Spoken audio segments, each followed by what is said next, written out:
ও ও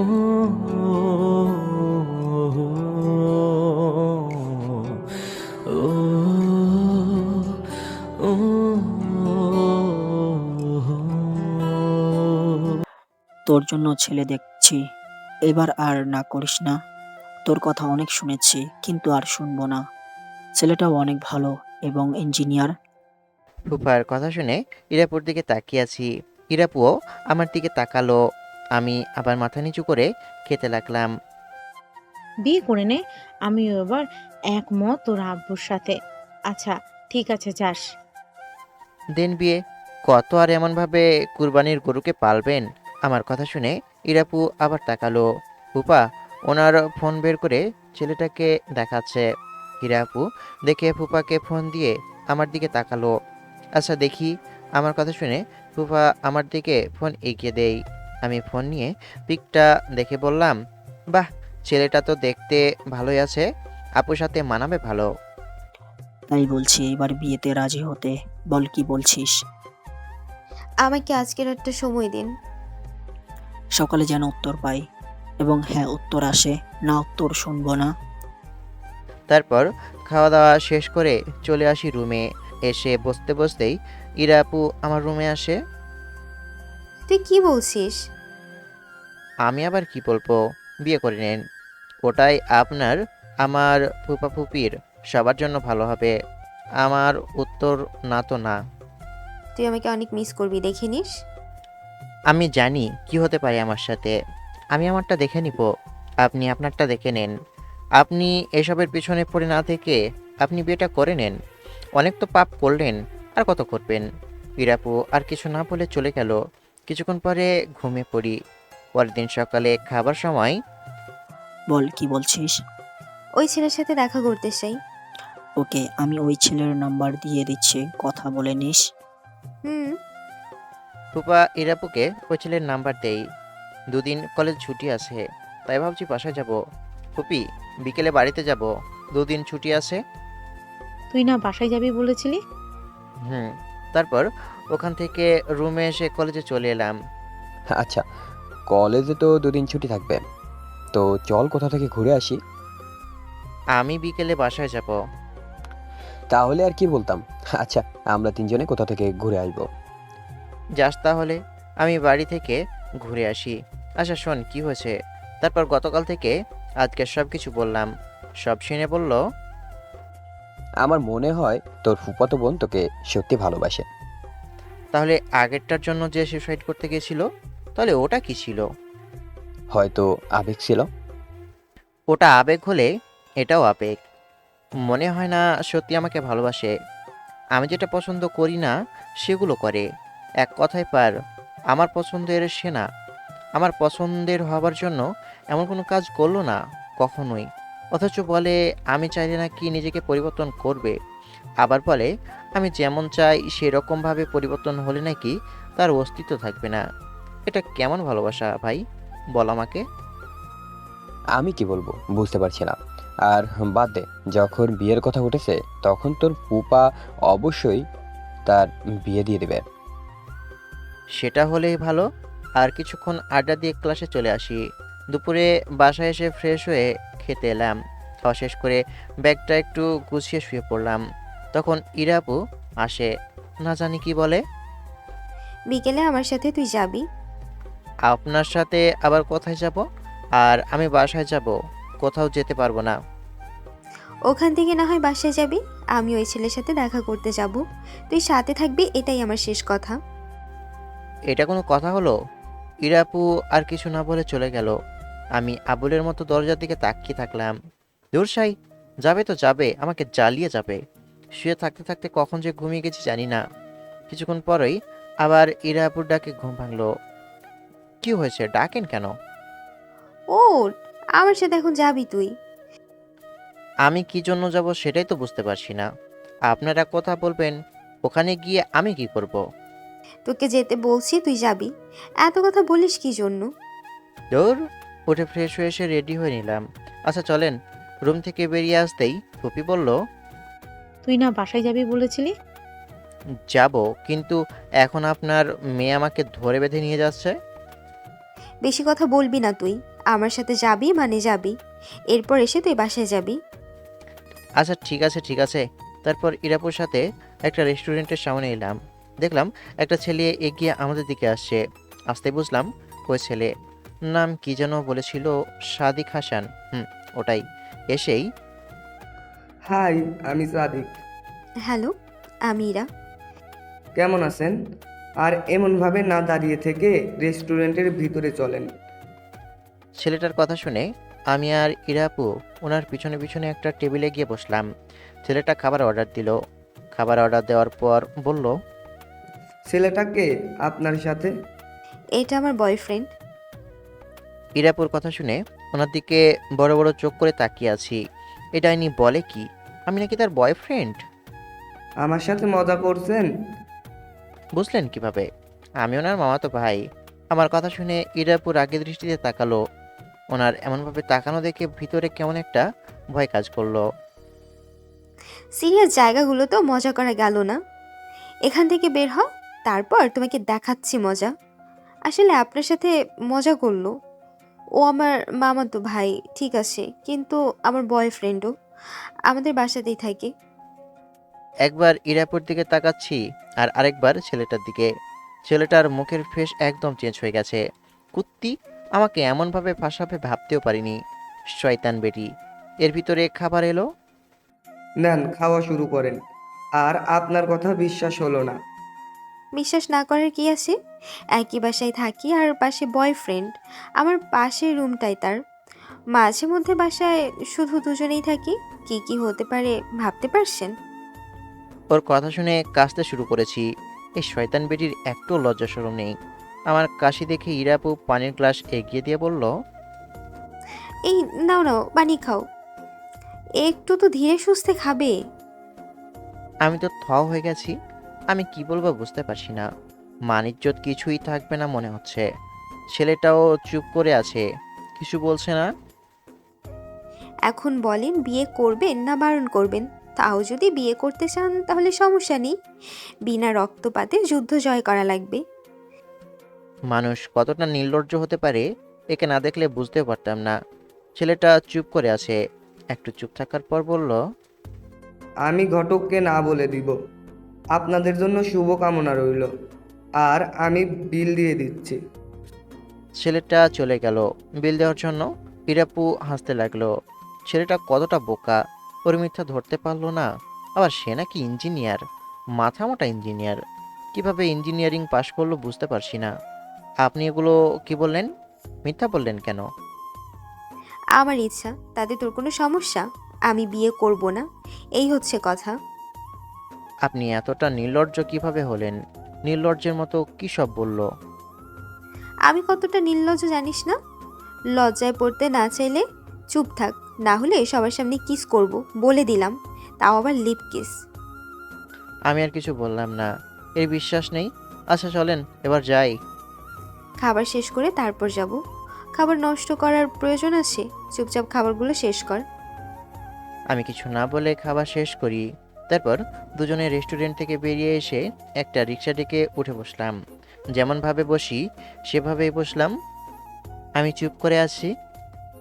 যেই আসবে তাকেই কোনো না কোনোভাবে তাড়িয়ে দেব। আপনি যা যা বলেছেন সেগুলো যদি ফুফাকে বলে দেই তাহলে কি হবে ভেবেছেন? আপনার মানিজ্জত না থাকলেও আমার আছে। আমাকে কতটা খারাপ ভাববে বুঝতে পারছেন? তেমন কিছু হবে না, আর হলেও তুই আমার আর তোর আমি। আর রিলেশন করতে গেলে মান সম্মান নিয়ে কখনো ভাবতে নেই। রিলেশন করতে গেলে ওই একটু একটু মান সম্মান যাবেই। আপনার সাথে কে রিলেশন করতে যাচ্ছে?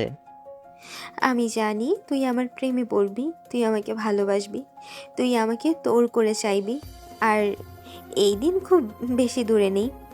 সব ফালতু। ইরা আপু কিছু বলল না, শুধু মুচকি মুচকি হাসছে। তারপর বাসায় চলে আসি। এসে ব্যাগ নিয়ে ফুপুকে বলে চলে এলাম বাসার বাইরে।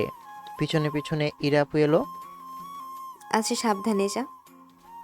আমি কোনো উত্তর না দিয়ে হাঁটতে লাগলাম। একটু যেতে একটা রিক্সা পেয়ে যাই। রিক্সা নিয়ে বাস স্ট্যান্ডে এসে একটা টিকিট কেটে বাসের জন্য অপেক্ষা করতে থাকি।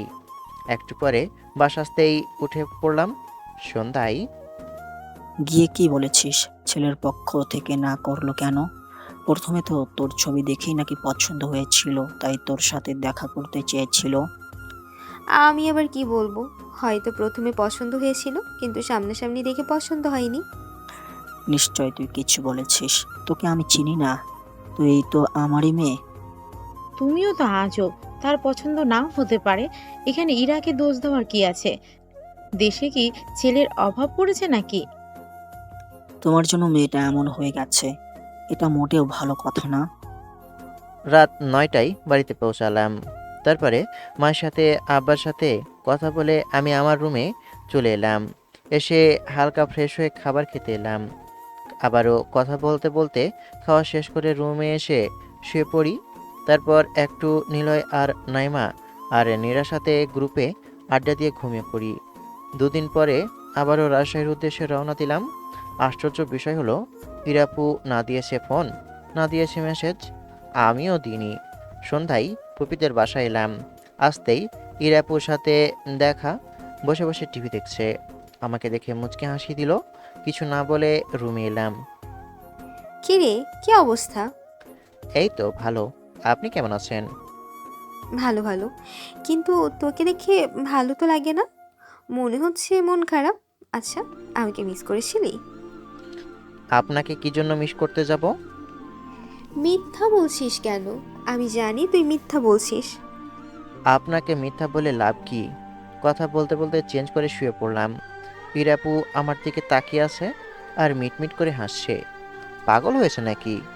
এমনভাবে হাসির কি আছে? তোকে কেমন কেমন যেন লাগছে। আপনি আমাকে দুদিন পর দেখছেন, তাই এমন মনে হচ্ছে। তো বলেন, আপনার বিয়ের কি খবর? নিশ্চয়ই ওটা হয়নি। আর হবে কিভাবে? আপনি যা শুনিয়েছেন, সে কি আর আপনাকে বিয়ে করতে চাইবে? আর ওই ব্যাগটা ফুপিকে দিয়ে দেন, কিছু সবজি আছে। ভাই তার বোনের জন্য পাঠিয়েছি সবজি। কি আজব, আপনি এমনভাবে হাসছেন কেন? কেন, বারণ আসে নাকি? না, বারো নেই। আপনাকে দিয়ে আসা লাগবে না, আমি দিয়ে আসছি।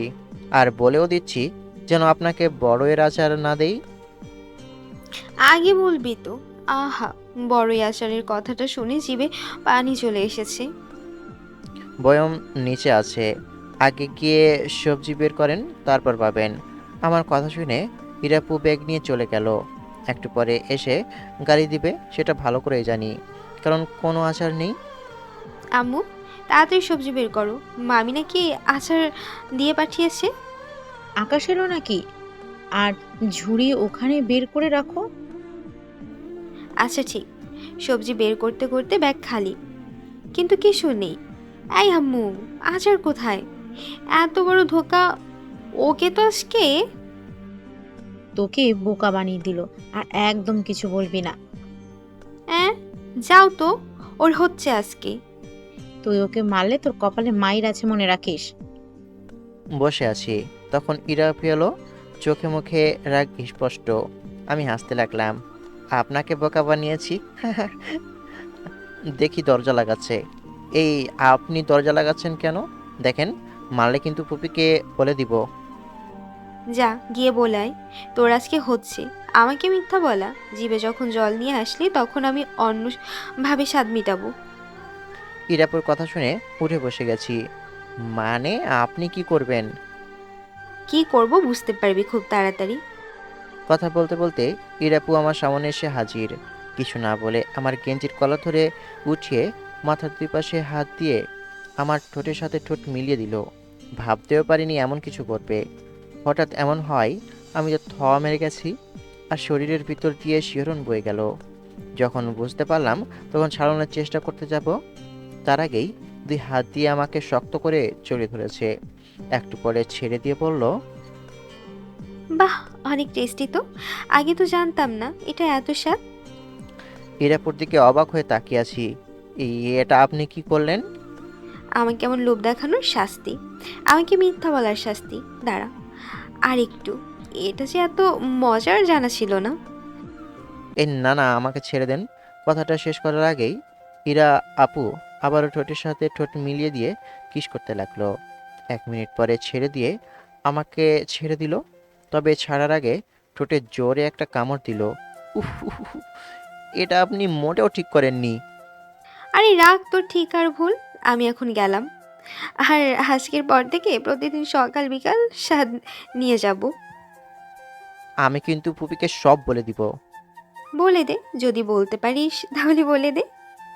ইরাপু হাসতে হাসতে চলে গেল। ঠোঁট কেমন জ্বালা করছে, মনে হচ্ছে কেটে গেছে। এত জোরে কামড় দিলে তো কাটবেই। ঠোঁট মুছে বিছানায় বসে ভাবতে লাগলাম, এগুলো কি শুরু করেছে। রাতে খাবার সময় ফুপি আপুর জন্য যে সেদিন সেই ছেলের কথা বলছিল, ওটা কি হয়েছে? ছেলে রিজেক্ট করে দিয়েছে, আর আগামীকাল বিকেলে তোকে দেখতে আসবে। এবার আর তোদের একান্ত দেখার জন্য কথা বলবো না। আমি জানি তুই কল কাঠি নাড়াচ্ছিস। এটা আপনি ঠিক ধরেছেন। এবার বিয়ে দিয়ে তারপর কোনো কথা? মুখে ভাত দিতেই জ্বলে উঠল। আর এদিকে ইরাপু পা দিয়ে আমাকে গুঁতো দিয়ে যাচ্ছে। এবার ওর বিয়ে দিয়ে তারপর ছাড়বো। এবার বিয়ে ভাঙার সুযোগ নেই। জোর করে বিয়ে দেওয়া ইসলামের দৃষ্টিতে ঠিক না। ঠিক বেঠিক নিয়ে আসছে। এই যে ফতোয়া দিলেন, এটার পুরোটা আপনি জানেন? নামাজ পড়ে না, পর্দা করে না, আর বিয়ে নিয়ে ফতোয়া দিতে এসেছে। ছোট মানুষ, চুপ থাক। এত কথা বলিস কি জন্য? ঠিকই তো বলেছে, তুই ওর উপর এমন চিৎকার করছিস কি জন্য? ফুপি আপনাদেরও অনেক দোষ আছে। আজ তো একটা শয়তান তৈরি করেছেন। মৃত্যুর পর আল্লাহর কাছে কি জবাব দিবেন আপনারা? ধর্মীয় কোনো জ্ঞান তার ভিতরে দেননি। কিয়ামতের মাঠে আপনার এই আদরের মেয়ে আপনাদের বিরুদ্ধে নালিশ দিবে, বলবে যে আপনারা তাকে ধর্মীয় শিক্ষা দেননি। সে যাই হোক, যেহেতু ভুল হয়ে গেছে সেহেতু এখন শুধরে নেন। এমন একজনের সাথে বিয়ে দেন যেন সঠিক পথে আসে এবং আপনাদের পাপের বোঝা কিছুটা হলেও কম হয়। তুমি তো এখন ভাবনায় ফেলে দিলা বাবা। আসলে সেভাবে তো কখনো ভেবে দেখা হয়নি। এত পটর পটর করিস কেন? ইরা, তুই চুপ থাকবি নাকি মাইর খাবি এখন? আচ্ছা চুপ থাকলাম। আর তোমরা কি ভালো ছেলে খুঁজে বেড়াও? সামনেই তো বসে আসছে নম্র ভদ্র নামাজি। পাগলের পেট খারাপ তো, তাই আপনাকে বিয়ে করতে যাব। কেন, সমস্যা কোথায়? আমার তো কোনো আপত্তি নেই। তুই ভালো ছেলে খুঁজতে বলে আবার তুই পালাচ্ছিস? আমি ভালো দিনদার ছেলের কথা বলেছি, আমার কথা না। আমাকে এখানে টেনে নিয়ে আসলে পালাবে না তো কি করবে? দুজনে খাওয়া বাদ দিয়ে এখন ঝগড়া করো। আর আকাশ, তুমি খাচ্ছ না কেন? আসলে ঠোঁটে একটু কেটে গেছে, তাই খেতে পারছি না। কিভাবে কাটলি? ওই দাঁতে একটু কেটে গেছে। আর ফুপা তাড়াতাড়ি একটা ভালো ছেলে দেখে বিয়ে দিয়ে দেন। দিন দিন কিন্তু আরো বেশি শয়তান হয়ে যাচ্ছে। মনে হচ্ছে ইবলিশ শয়তানের ছোট বোন। তোর কপালে দুঃখ আসে, আর যদি একটা কথা বলিস তাহলে আমার হাত থেকে তোকে কেউ বাঁচাতে পারবে না। ওর কিছু হলে তোকে আমার কাছ থেকে কে বাঁচাবে? আরে যাও যাও, কিছু বলবো না। কিন্তু দাঁড়া, তোর কি হবে তুই ভাবতেও পারবি না। তারপর খাওয়া শেষ করে রুমে এসে ফোন নিয়ে বসলাম। একটু পরে ইরাপু সামনে এসে দাঁড়ালো। কোনো সমস্যা? তখন তো খুব বড় বড় কথা বলছিলি, এখন তোর কি হবে বল? দেখেন, একদম উল্টাপাল্টা কিছু করবেন না, নাহলে সত্যি ফুপাকে গিয়ে বলবো। বলতে পারলে বল, যদি বলিস তাহলে তো আমার জন্য ভালো। আমারই কিছু বলা লাগবে না, আর এমনভাবে বিয়ে ভাঙা লাগবে না, তুই আমার হয়ে যাবি। আপনি সত্যি পাগল হয়ে গেছেন। আপনাকে যেখানে বিয়ে দিচ্ছে সেখানে বিয়ে করে নেন। আমি আপনার প্রস্তাবে কখনো রাজি হব না। আপনি যা শুরু করেছেন এটা যদি ফুপি জানতে পারে তাহলে অনেক বড় ঝামেলা তৈরি হবে, যা আমি কখনোই চাই না। আপনাকে যেখানে বিয়ে দিচ্ছেন সেখানে করেন। তোর কথা কে শুনবে? তুই তোর এগুলো নিয়ে থাক, আর আমাকে আমার মতো কাজ করতে দে। এখন আমাকে না জ্বালিয়ে আপনি আপনার রুমে যান, আমাকে পড়তে দেন, অনেক পড়া আছে। আমার কথা শুনে ইরা আপু যেতে লাগলো। গিয়ে আবারও ঘুরে আমার কাছে এসে কপালে একটা চুমু দিয়ে দৌড় দিয়েছে। অসহ্য একটা। উঠে গিয়ে পড়তে বসলাম। কিছুক্ষণ পরে ঘুমিয়ে পড়ি। পরের দিন সকালে ঘুম থেকে উঠে ফ্রেশ হয়ে খেতে এলাম। খাবার খেতে খেতে ফুফা বললেন, গতকাল রাতে ওই ছেলের পরিবারকে বারণ করে দিয়েছি। আচ্ছা, কেমন ছেলে খুঁজবো বলতো? গতকাল রাতে তো বললাম কেমন ছেলে খুঁজবেন। ওকে। কি বিয়ে নিয়ে পড়ে আসেন? আপনাদের কাছে আমি কি বেশি হয়ে গেছি নাকি? বেশি কেন হতে যাবেন? ওনাদের একটা দায়িত্ব আছে না? আপনাকে বিয়ে দিয়ে ওনারা দুজনে পাপ থেকেও মুক্তি থাকবে। যত পাপ করছেন আপনি, এই যে রিলেশন করে আপনি সুসাইড করতে পর্যন্ত গেলেন, এতে তাদের পাপ হতো না? আপনার বয়স হবার সাথে সাথে যদি বিয়ে দিয়ে দিত, তাহলে আর এমন হতো না। আমি কোনো পাপ করি না, আমি ভালো মেয়ে। এহ, ভালো মেয়ে। এই যে আপনি বলেছেন আপনি নাকি আবারও রিলেশন করবেন, এটা পাপ নয় তো কি? আপনাকে তাদের বিয়ে দেওয়া অতীব জরুরি। কুত্তা, তুই এবার চুপ করবি? কোন জন্মের তোর সাথে শত্রুতা আছে বলতো, যে তুই এমনভাবে আমার পিছনে লেগেছিস? ধর্মীয় শিক্ষা না থাকলে যা হয়, মানুষের জন্ম একবার হয়, দ্বিতীয়বার হয় না। আবারও? আমি তো কথার কথা বলেছি। কিরে আকাশ, এগুলো কি বলছে? তোর কি একবার শিক্ষা হয় না? তুই আবারও রিলেশনে জড়াতে চাস? ও মিথ্যা বলেছে। আমি মোটেও মিথ্যা বলি না, সেটা খুবই ভালো করেই জানে। হ্যাঁ, করতে চেয়েছিল তো, তোর কি? আমি তো তোর সাথে প্রেম করতে চেয়েছি।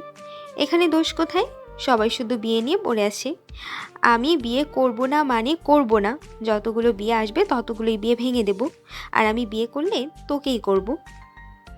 হীরাপুর দিকে একদৃষ্টিতে তাকিয়ে আছি। হীরাপুর আগে পুষছে, চোখগুলো লালবর্ণ ধারণ করেছে। ফুপি আর ফুপার দিকে তাকিয়ে দেখি তারাও হীরাপুর দিকে তাকিয়ে আছে। তোমরা এমনভাবে তাকিয়ে আসো কেন? তুই এই মুহূর্তে কি বললি? তুই এগুলো কি বলি? আমি কিছু বলিনি। হীরাপু উঠে চলে গেল। আমি চুপ করে মাথা নিচু করে খাচ্ছি। না জানি এখন কি হয়, বুকের ভিতরে ধরাস ধরাস করছে। আমি আবার না ফেঁসে যাই, ভয়ে ভয়ে বললাম, ফুপি বিশ্বাস করেন, আমি কিছুই করিনি। ইরাপু আমাকে রিলেশনে যাবার জন্য বলেছিল এবং এখনও বলে, কিন্তু আমি যাইনি। কারণ ওনার চলাফেরা, ফ্রিমিক্সিং আড্ডা, ওনার পোশাক, এগুলো আমার একদম পছন্দ না।